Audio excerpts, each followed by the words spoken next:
Hello everyone, this is Zibo and welcome to today's How Worthy video. So in order to release this video on time, before the release of Miss Chrome, and due to a lack of time on my side, I've decided to cut a few portions in today's video.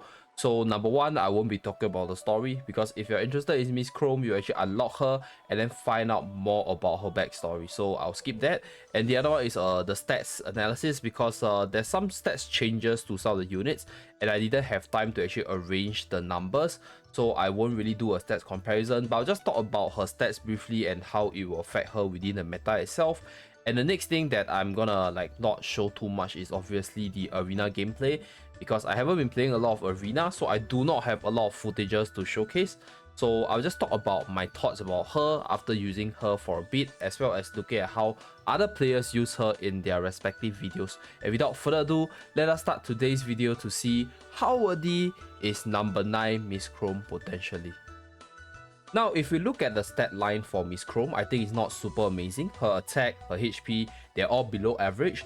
And her HP is also probably one of the lower few amongst the unique heroes. So in terms of her offensive and defensive capabilities on paper, she might not be as strong as many other meta units. However, she does have a serviceable defense, I think at least in the top 20 range, and she has quite a bit of stat line. So she has a crit hit chance plus 40% party buff, weapon skill regen speed plus 6%, skill damage plus 10%, a 5% shield increase on battle start, as well as a 5% attack increase on enemy kills for 10 seconds. And on top of that, because she's able to equip herself with 2 weapons, she's able to benefit from the additional stat lines that the 2 weapons can offer altogether, even though her secondary weapons DPS will not be taken into the calculation for her total DPS. Now, her normal attack is pretty straightforward. Basically, she fires her shotgun in a cone-shaped manner, and her attack is able to pass through walls but not terrain. And at the same time, she also has a secondary ability to equip an additional rifle and also use the weapon skill from it. However, you will need to have her exclusive weapon in order to unlock the special ability. And at the same time, right, she also has a silence ability, which also requires her EX weapon to activate. So that's something to take note of. If you want to play Miss Chrome, you'll definitely need her EX weapon in order to maximize her abilities. You can actually benefit from her EX weapon abilities, having it equipped in the secondary slot. So you can use maybe like Albel's weapon in the primary slot, or you can use Elvira's weapon in the primary slot, and then as long as you equip her with her EX weapon in her secondary slot, you can actually use her special ability to switch her weapon as well as silence your opponent. From what I observed, when you equip her with other elemental weapons, the element of her attack will be based off the element of her primary weapon. So her chain skill is known as Invisible Mine, where she plants landmine and inflict 300% DPS damage as AoE damage to the enemy. So it's a pretty straightforward chain skill. So her special ability Adrenaline increases her damage dealt by 30%, as well as reduces the damage taken by her by 15% for 5 seconds whenever herself or her party member uses their weapon skill. So this part, right, she will actually get a red glowing aura around her, as you guys can see on screen. So that is when she has Adrenaline in effect. Lastly, we move on to an important part of her kit, and that is the EX weapon.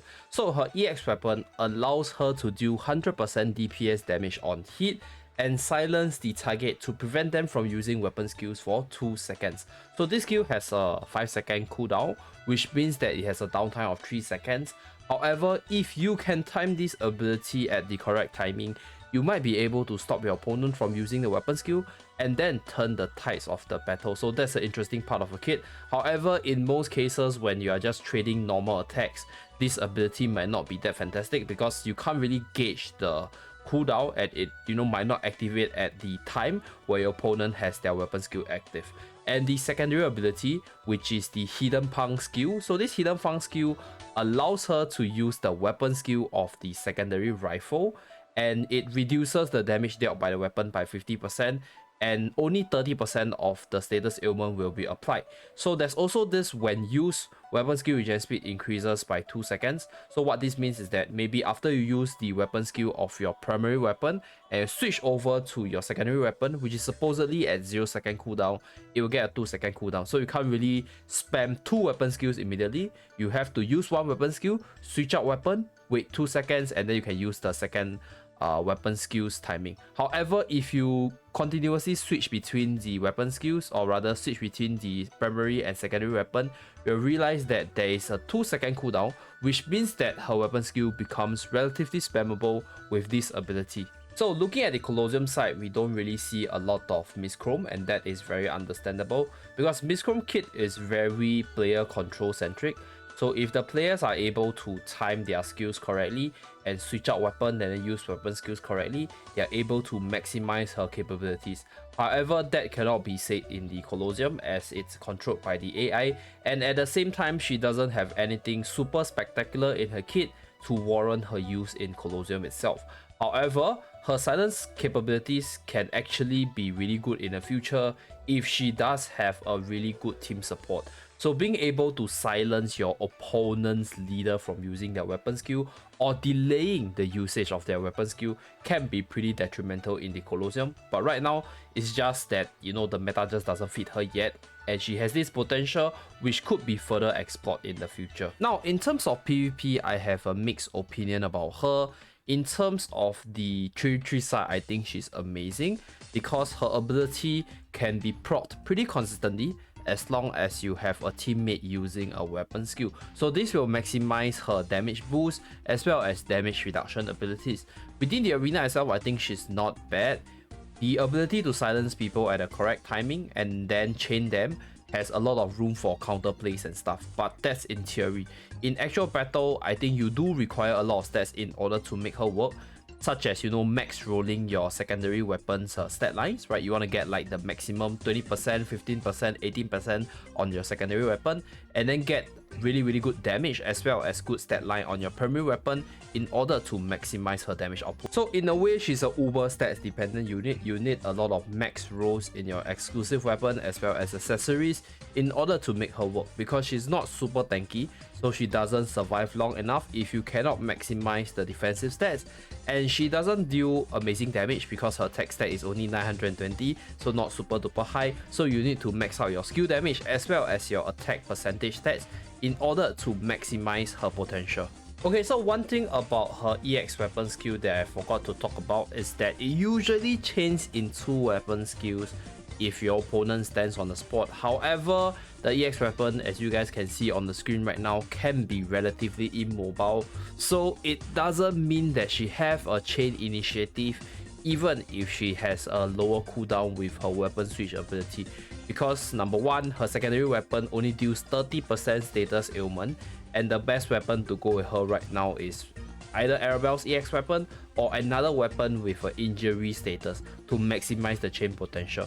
But her normal EX weapon, even though has a pretty high status percentage, can be dodged really easily, so she's not a unit that chains super easily if your opponent has high mobility or knows how to play, know how to dodge against her.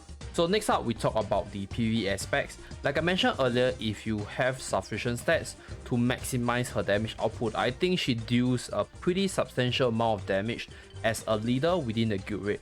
Given that in the raid itself, the bosses don't really dodge your weapon skills, you're able to chain them pretty easily, giving her quite a bit of chain advantage there. So she's pretty amazing in the basic raid team, and with her Critty Chance party buff, I think you can also slot her into other elemental teams as long as you have the respective weapon to equip in the main weapon slot. But other than that, she doesn't have much to boost the damage output of the whole team, because she doesn't have attack boost for the whole team, and she doesn't really have a defense reduction nor elemental resist down. Lastly, it is also important to note that her silence ability also works on the monsters and can effectively cancel certain skills or animations of some monsters, even though I do not have a full list of what this silence can do, so I'll leave it to the others to explore this portion moving forward. Below are some reasons to pull and invest in number 9 Mischrome.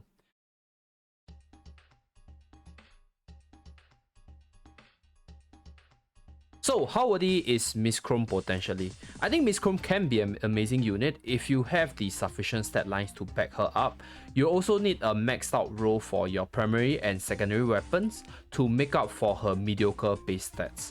Her silence ability, being very new to the game, can affect the PvP meta adversely should pros know how to abuse it or if she gets buffed in the future. But other than that, I think she's quite average on many aspects in the game as she doesn't offer much outside of that part of the kit that I just mentioned.